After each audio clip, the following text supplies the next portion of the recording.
Russian officials rarely give interviews to U.S. media outlets, but we were able to speak with Foreign Minister Sergej Lavrov exclusively from Moscow on April 24th.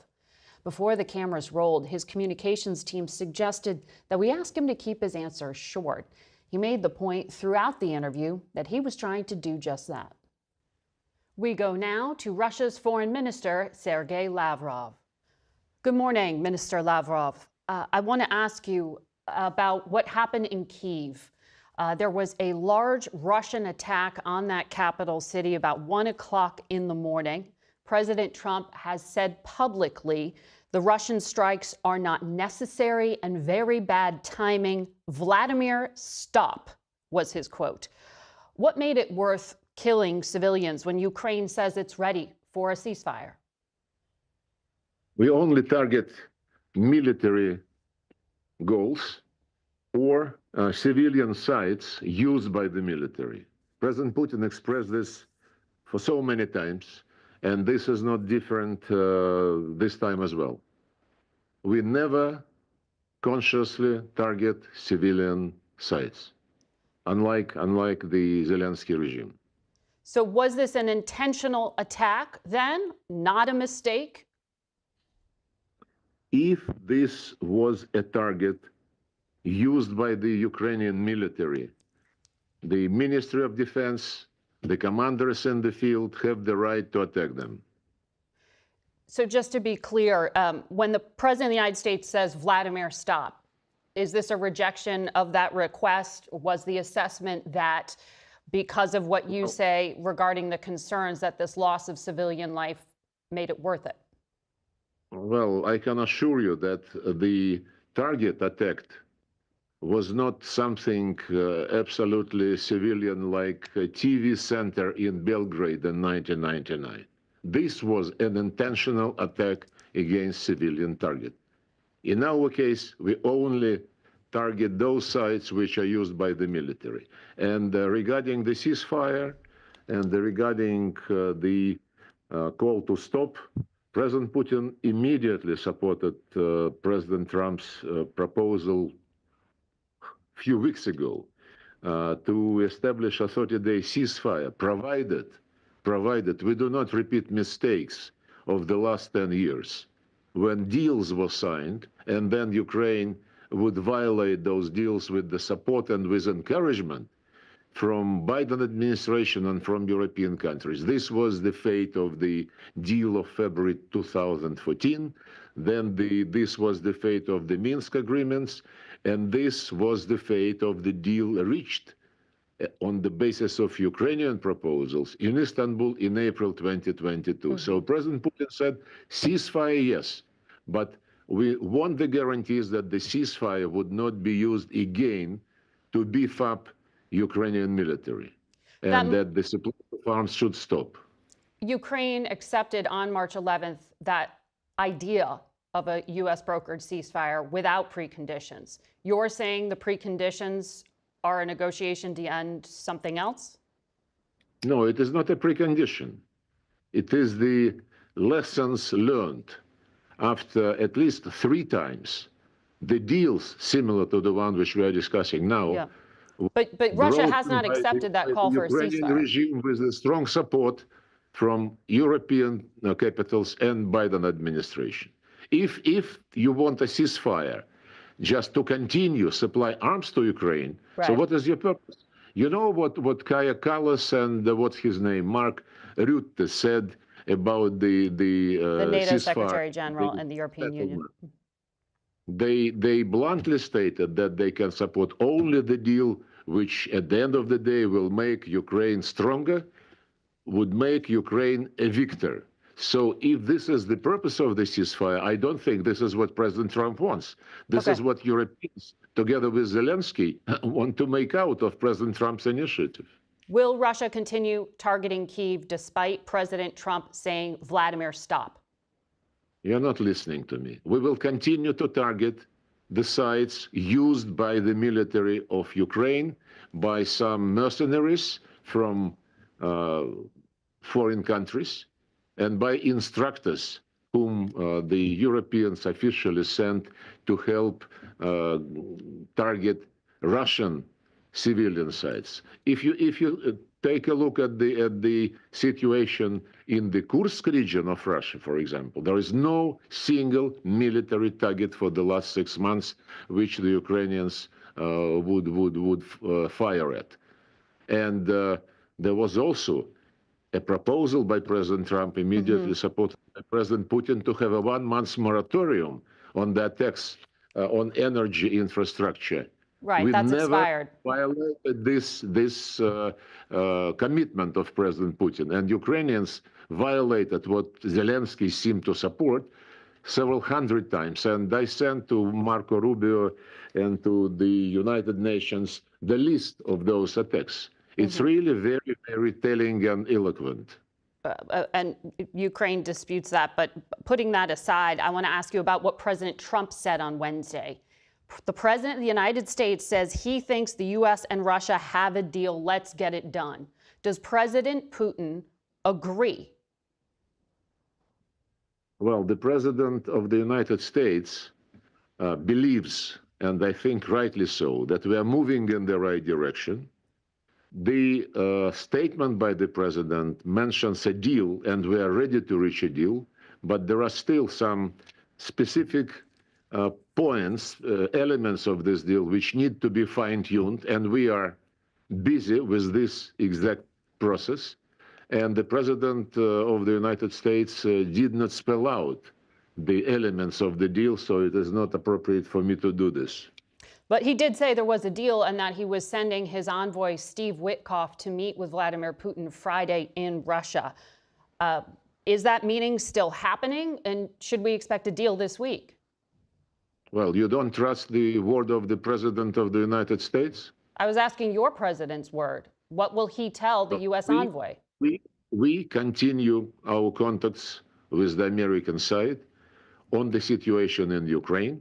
There are several signs that we are moving in the right direction. First of all, because President Trump is probably the only leader on earth who recognized the need to address the root causes of this situation. When he said that it was a huge mistake to pull Ukraine into NATO, and this was a mistake by Biden administration, and he wants to rectify this. Ukraine's not part of NATO.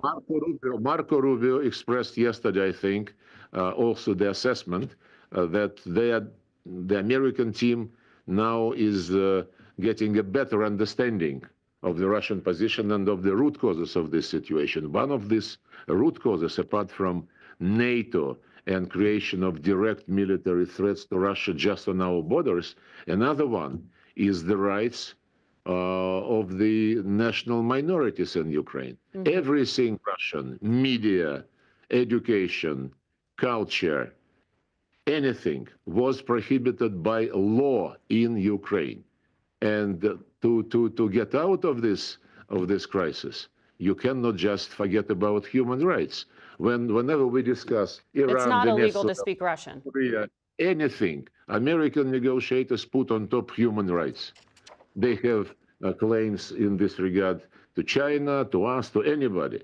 But whenever Europeans and other Western nations speak about Ukraine, nobody can mumble the words human rights. Just nobody. On the contrary, what Ursula von der Leyen and other people in Brussels and in Europe say, that Ukraine is defending the European values. So one of these values is canceling the Russian language. Imagine if it is Israel, not illegal, Minister Lavrov, to speak Russian. The president of Ukraine speaks Russian. Arabic language in Palestine. Just imagine. Yeah. You mentioned that the U.S. and Russia need to work on some of these fine points of a deal. You want the points to be spelled out? Well, of course, I'd love that. But my question was, European sources say that the U.S. proposal is really just kind of a list of bullet points. Does Russia have details, the details you need at this point, in terms of a formal proposal? We are really polite people, and unlike some others, we never discuss in public what is being discussed in negotiations. Otherwise, negotiations are not serious. To ask for somebody's opinion regarding the substance, go to Zelensky. He is happy to talk to anybody through media, even to President Trump.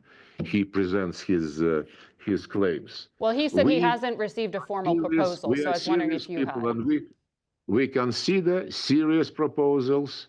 We make serious proposals, and this is a process which is not supposed to be public until the end of it. Okay, so no deal is imminent. I didn't say this. Now I understand, by the way, why you wanted to get brief answers to your questions. You want some slogans to be. No, the President of the United States said there was a deal with Russia. So I wanted to ask Russia if there is a deal with the United States. So I just want to be clear. We made our comments on this statement. The negotiations continue, and until the end of the negotiations, we cannot disclose what it is about. Okay. The National Security Advisor, Mike Waltz, said last month that President Trump is asking for thousands of Ukrainian children who were taken into Russia to be released now as part of what he called confidence-building measures. What steps has Russia taken to meet Mr. Trump's request? Look, long before the request coming from Washington, we have been addressing the issue of the fate of the kids who, during the conflict, found themselves outside their homes, outside their families. Most of these kids were attending what you call it, the place where people without parents. Orphanage. Orphanage. And as soon as, and we announce whatever details we have about those kids, and as soon as the parents or other relevant relatives make themselves available, they're getting the kids back. This has been the process for the last almost 3 years between the ombudsman of Russia and Ukraine. So there's no new release of thousands of Ukrainian children at the request of President Trump? No, nobody knows why some experts advise the president about thousands of Ukrainian children.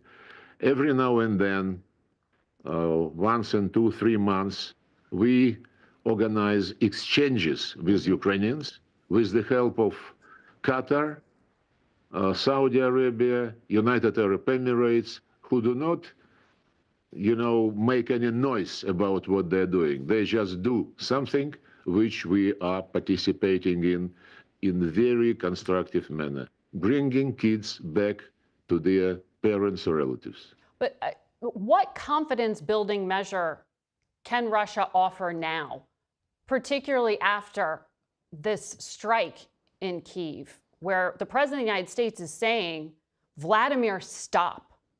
How do you convince the United States that Russia is actually serious about peace? Well, confidence-building measures have been plentiful in the last 10 years. I mentioned a deal. The strike was overnight.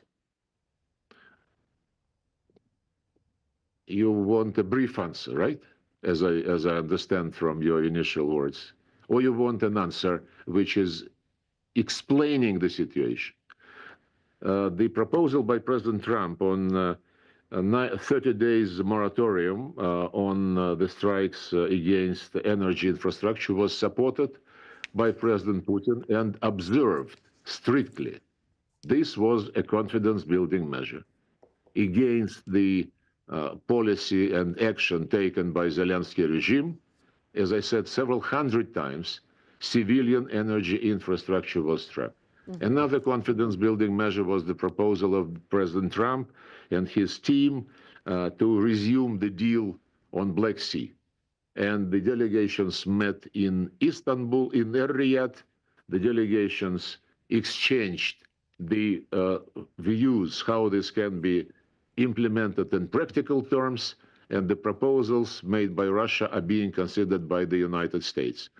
There are many other examples about confidence-building measure, but if you believe that it's only Ukraine who is interested in confidence building, I think a short answer would be this is an illusion. Do you take President Trump at his word when he says if Russia is unable to make a deal on ending the bloodshed in Ukraine, he'll put secondary tariffs, I think he means sanctions there, on oil coming out of Russia? Or do you think that at this point, the relationship between Russia and America has been rebuilt and that won't happen? Well, I cannot comment on what you think President Trump meant when he said something. What do you think he meant when he said secondary tariffs on oil coming out of Russia? Well, we hear many things coming from President Trump. President Trump said that he's sick and tired of the situation in this settlement, especially yesterday when he commented the statements by Zelensky. And President Trump has his own proposals and has his own style in mentioning those proposals in his public speeches. We concentrate, as I said, on the real negotiations which President Trump supports and instructed his people to continue to engage in these negotiations. I'm sorry, the answer was a bit longish, but it's difficult to explain otherwise. Mm-hmm. So I ask about the threat of sanctions or secondary tariffs.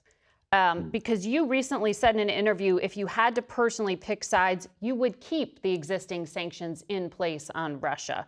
You said you've restructured the economy to be self-sufficient, and there is a growing fear that, quote, cunning Americans will lift sanctions all of a sudden to flood our market with services and technologies.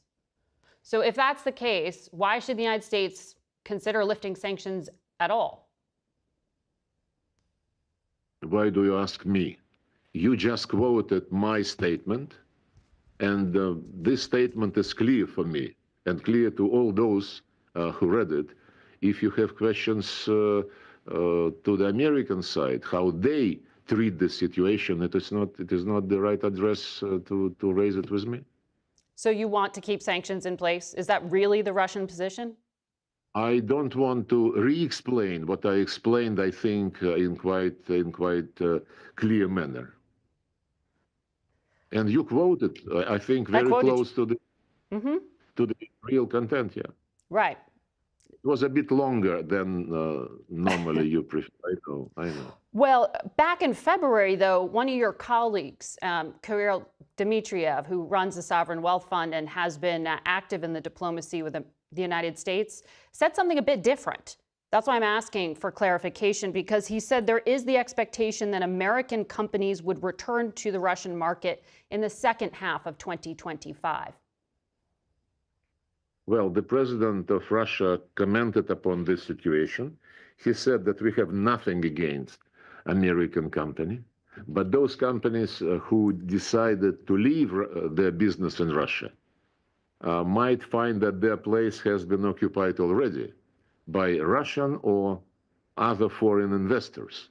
And in this case, we would not make any decisions which would discriminate those who came to invest in Russia instead of Americans. If American companies would like to come to a place which is not yet occupied, if they want to propose a project, a new project, on top of the previous business ties, of course we will look into this. And if we find balance of our interests, I think it would be only natural to get into business together. Well, what areas has the U.S. offered to lift sanctions on? Because it wouldn't be possible for many American companies to enter the Russian market right now under the existing sanctions. It is up to them to decide. So no offer has been made? No. How can we offer something? The United States to Russia. Well, the United States clearly tells us that they are interested in doing business together. We never reject business proposals provided they're based on the equal opportunities and treatment of each other and lead to a balance of interest. Specific proposals which are being mentioned in the media, I cannot comment upon. This is not serious. We are not we are not acting like the people in Kiev who talk to the world through the media, including talking to presidents of great countries. So if I understand you correctly, you neither fear sanctions nor want them lifted. Look, you quoted my statement. Yes. And you quoted it right. Okay. That's my position. Okay. So when President Trump threatens new sanctions, that's not of concern. You're asking this for the third time. Yes, just trying to This was a brief answer. You are being brief and direct on that part. I was asking on the sanctions for clarity and directness. Broadly speaking, when you look at what's happening in the battle space in Ukraine right now, analysts say about 18% of Ukrainian territory is under the control of Russian forces. U.S. intelligence says battlefield trends are in Russia's favor. So if that's the case, why should the U.S. believe Russia is serious about ending the war if everything is in your favor? Well, we judge by the reaction of our American colleagues to what we tell them. And this is being done during negotiations. They're confidential as any serious negotiation. And they know our position. And as I quoted Marco Rubio, he publicly said that they better understand the Russian position and the reasons for what is going on. And he said that nobody in Washington lifted a finger to do the same, to try to understand Russia during the Biden administration. Mm-hmm. And this implies that the dialogue continues, that the dialogue is supported by the United States, and I reiterate that it is supported by the Russian Federation, and this dialogue continues. So President Trump said he expects to meet soon with Vladimir Putin. What's an acceptable time and location? Why should they meet? Look, the presidents are masters of their own destiny and of their own schedule. I heard President Trump say that he is planning to be somewhere mid-May, and that after that he would be suggesting some dates. I cannot add anything else. Right. He said he was asked about meeting with Vladimir Putin specifically in Saudi Arabia, and he said most likely not. That's in mid-May, but shortly thereafter. You said the same thing as I. Right. Well, what are you planning? So we read the same newspapers and watch the same channels on TV. Right, but I can't pick up the phone and call Marco Rubio, the Secretary of State, like you can. What plans are you making for the two to meet? Look, I hope your listeners understand very well that it is not ethical for a foreign minister to prejudge, to presume what presidents might or might not discuss. But you think it would be good for the two leaders to meet soon? Do you expect that that's what Envoy Witkoff is negotiating? We're always in favor of meeting with people who are ready for a dialogue. President Putin repeated this thousands of times. And when we met in Riyadh, together with President Putin's foreign policy advisor Ushakov, with Marco Rubio and Mike Waltz, the American colleagues clearly stated that the U.S. policy is based firmly on U.S. national interests.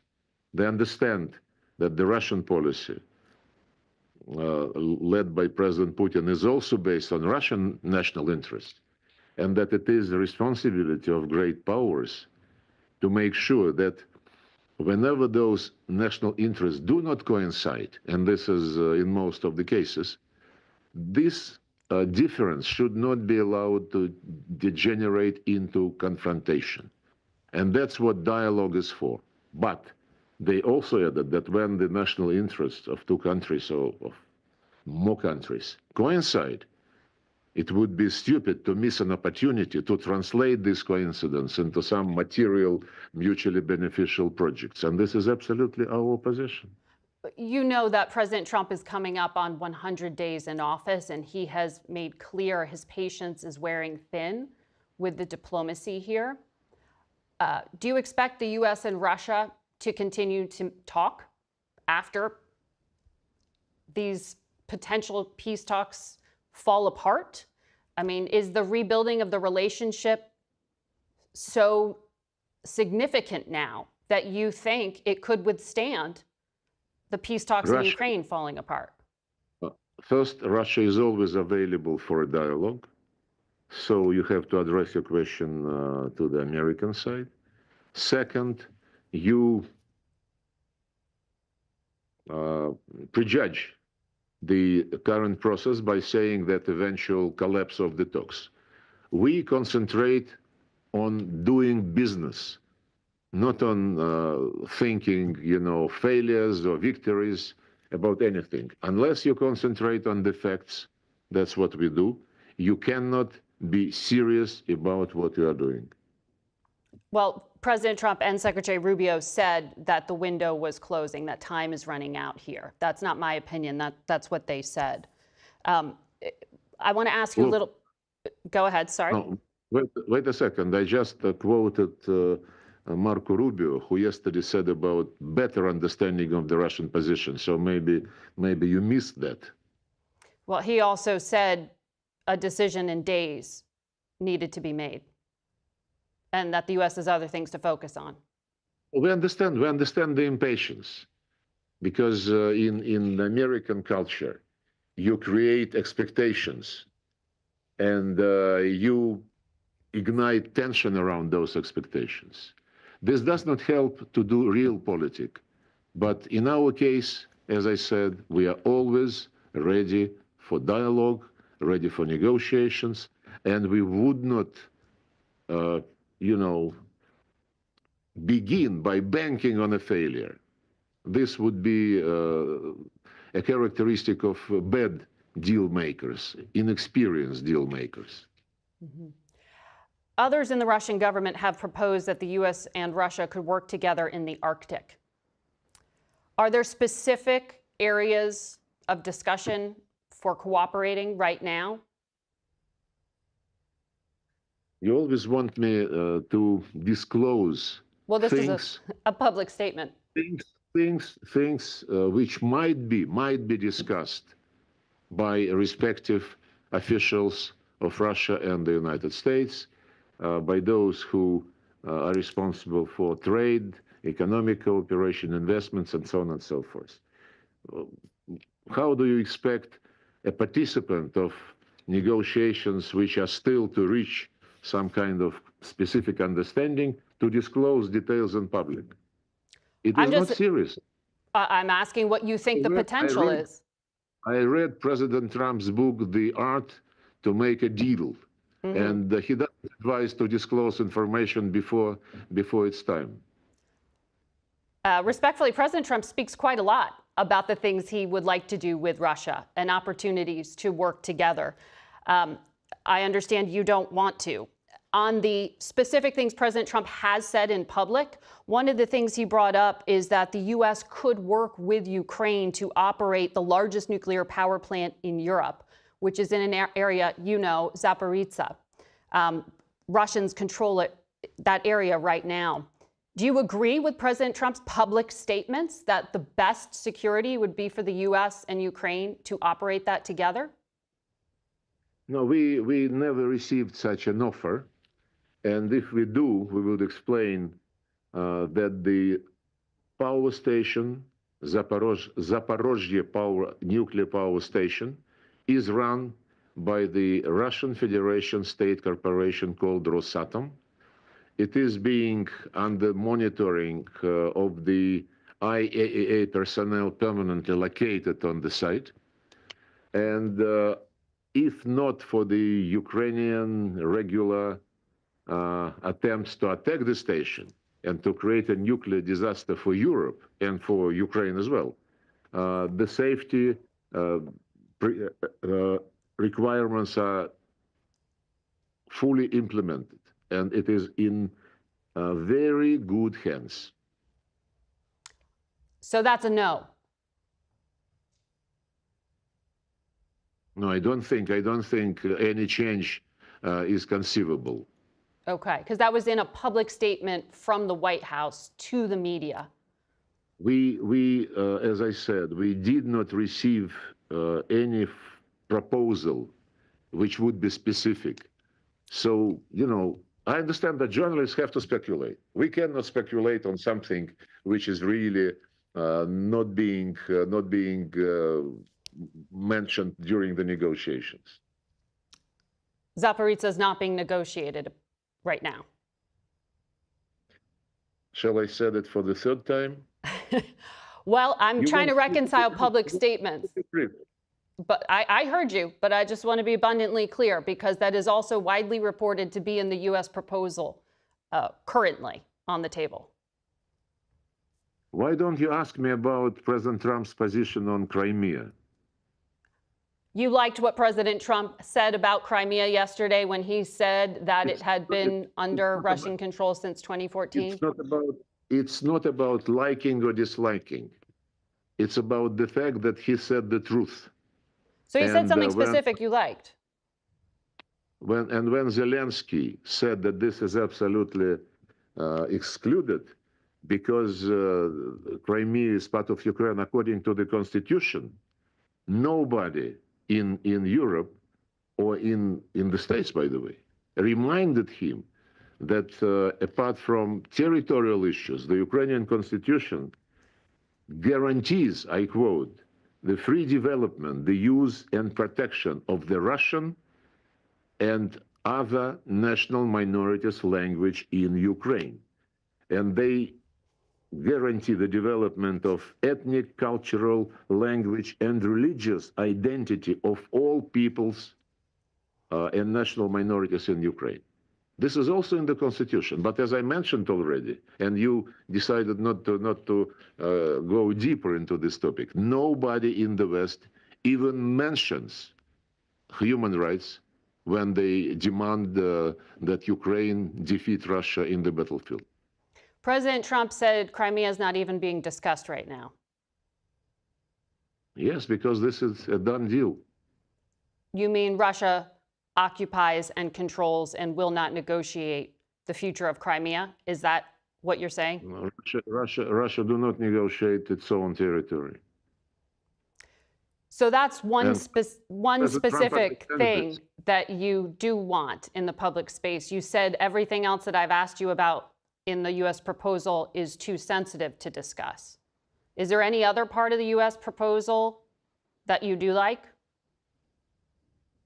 No. I only commented what was said publicly, and I also said that normal negotiators, I emphasize this once again, normal negotiators do not negotiate through a microphone. They meet and they discuss, they listen to each other, they try to understand, they try to see where balance of interest can be reached, and this is how our contacts with the American representatives are organized. Respectfully, you've been in the top levels of Russian diplomacy for 30 years. This isn't for at least 30 years. I mean, you've been in very key diplomatic roles within the top of the Russian diplomatic system for a very, very long time. I don't think any part of this is typical or normal, to use the word you used. Steve Witkoff is the envoy. Kirill Dmitriev is Vladimir Putin's envoy here. Do you think it's unfortunate that the international system of diplomacy isn't being used more and that it's this kind of one-on-one personal envoy structure? You did not express your disappointment that the international system of diplomacy was not used for the entire duration of the Biden administration. No, I was asking whether you were disappointed. You did not mention that Europeans are really very nervous that they're being marginalized. But I can quote a lot of what Europeans stated. I mentioned already Kaja Kallas and Ursula von der Leyen, who said any deal must make sure that Ukraine is stronger and that Ukraine is on top of Russia. Look, do you need negotiators who believe in this kind of logic and who don't want to look for honest balance of interest? The Trump administration is interested in searching for a balance of interest. They sincerely want to understand better the Russian position, and they're getting this understanding. And we understand better the American position through negotiations and meetings and discussions which we have with them. Back in January, Russia signed a deal with Iran to become a strategic partner. Would Russia be willing to sever that relationship at the request of the U.S. if it meant better relations with America? There was never any request like this, and we welcome the process which was initiated between the United States and Iran. We are ready to be helpful if parties believe this can be the case, and they know this.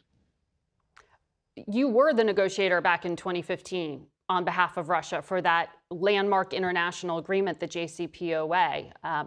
And part of how Russia was helpful was destroying Iran's enriched nuclear material. Is that an offer you would do again? We were not involved in destroying Iran's nuclear material. Disposing. The part of the deal was to move some amount of this material to Russia for keeping. Okay, so not destroying, but keeping. Would you keep Iran's enriched nuclear material that they've made in the past few years? Is that an offer to the U.S.? We are not putting our nose in the negotiations between two countries, one of which is not Russia. And I said very clearly, I believe, but you wanted a brief answer, I will have to be longer. Since it is not probably getting through. We welcome the dialogue between the US and Iran. We would be certainly ready to help if both parties believe this is going to be useful, and they know that we are ready. Mm-hmm. Well, back then there were sanctions and pressure at the UN. It's a very different dynamic now. I want to ask you quickly about nuclear weapons because Russia is such a nuclear powerhouse. According to U.S. intelligence, Russia is developing a new satellite meant to carry a nuclear weapon, which would knock out other satellites and devastate the U.S. if it's used. That's in publicly published material. Does Russia intend to violate past treaties and actually put a nuclear weapon in space? Well, before asking this question, you have to check whether this is true or not. This is what U.S. intelligence says. U.S. intelligence, I was listening to President Trump about his views of what is the list of achievements of U.S. intelligence, and I have my own facts on which I rely. We have been promoting for many years in the United Nations a resolution prohibiting putting any nuclear weapons into outer space. The country which is categorically against it is the United States.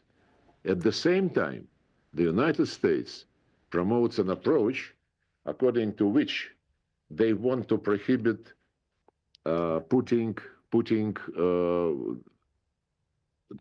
conventional weapons in outer space. And they cannot answer the question, does this mean that nuclear weapons, they would be planning to move to the orbit? So my answer is very clear. We have been championing in the United Nations a legal prohibition of placing any nuclear weapons in outer space. And the United States, at least during the Biden administration, this was the case. They were categorically against it. It was the Trump administration's intelligence community that published those findings just a few weeks ago. Are you saying the Trump administration's intelligence community findings are incorrect in regard to Russia developing a new satellite meant to carry a nuclear weapon? We denied those allegations. We, once again, cannot help repeating, have been promoting for years in the United Nations a treaty, not a declaration, a treaty prohibiting placing weapons in outer space. And the United States is against. I cannot comment about the validity of the intelligence reports, as I told you. We never received any facts which would confirm the allegations. Do you have any interest in arms control talks with the United States, with the Trump administration? It was the United States which broke the process of strengthening strategic stability. And as if the United States is willing to get back to this track, we would see what are the conditions under which this might be possible. As long as in the U.S. doctrinal documents, we are described as adversary, when the officials in Washington some time ago called us enemy. So we want to understand what Washington thinks of our relationship and whether Washington is ready for, I would emphasize once again, an equal, mutually respectful dialogue heading to finding a balance of interest. If this is the approach, everything is possible. Minister, we are coming up on time, but just before I let you go, from everything you laid out, I haven't heard from you that Russia is willing to make any concession on anything to date. No, my brief answer is you are wrong. What concessions has Russia offered? Wait a second, please. I have been emphasizing repeatedly in relation to Ukraine, in relation to strategic relations with the United States, I have been emphasizing our readiness to seek balance of interests. If this is not what your station considers readiness for negotiations, then I don't know how to be even less eloquent in trying to be brief in my answers. Well, there have been very clear, specific things said by the Trump administration, such as the vice president saying that the current lines of contact in Ukraine would freeze and end up fairly close to where troops are right now. Do you actually consider that a concession?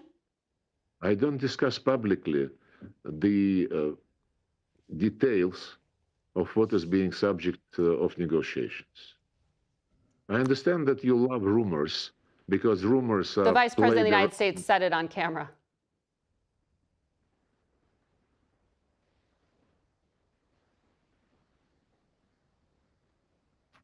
Was it a question? Well, rumor. You said it was a rumor. The Vice President said it. Perhaps you missed it. No, I said about us. We are not discussing things which are subject to negotiations. Okay. Minister Lavrov, thank you for your time this morning. Thank you.